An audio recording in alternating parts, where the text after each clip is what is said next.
Hi, I'm Paul Pugliese with the University of Georgia Cooperative Extension. Today I want to share with you some problems with crepe myrtles that I see a lot of times throughout the state of Georgia and pretty much everywhere I go. This is one of my personal pet peeves. We see a lot of trees that are pruned improperly, especially crepe myrtles. In this particular case, what we see is people will prune them very aggressively in the wintertime to try to keep them a certain height. And so they'll go in and they'll literally cut off all the branches on a tree like this. And again, this is a standard crepe myrtle that can get 20 to 30 feet tall.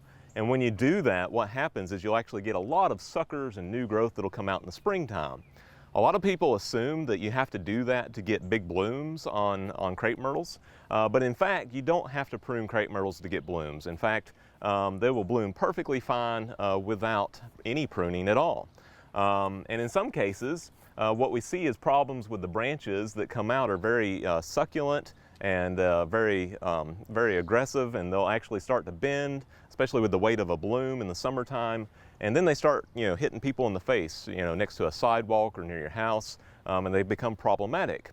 And so every year it's this sort of vicious cycle that you come back and you try to prune it again to keep it a certain height. And it's this endless cycle of pruning and dealing with these branches that are hitting you in the face essentially.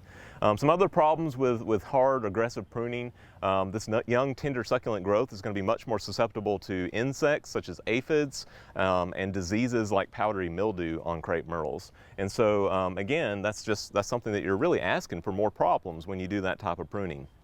Also, the more you prune, the more you have to prune because you're going to have more branches that are going to come out, and that just creates more work for you the next year. And so in just a minute, we're going to take a look at some other crepe myrtles across town where the pruning was actually done properly.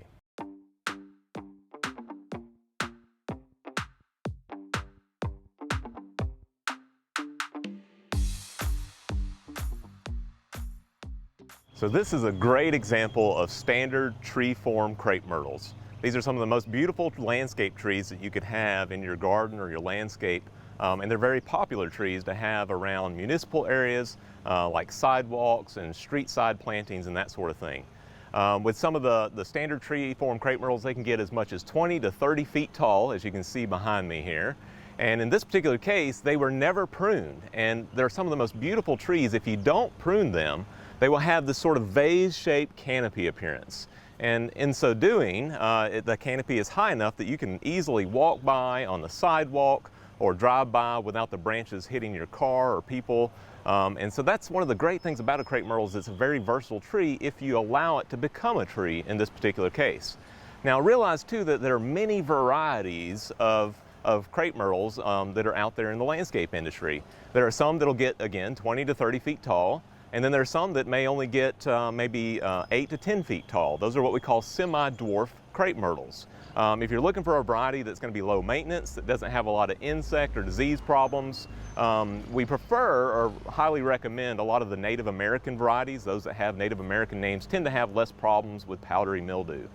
So tend to look for those. And again, it's all about choosing the right plant for the right place. And it's going to save you a lot of time and a lot of effort trying to prune that plant and keep it a particular size.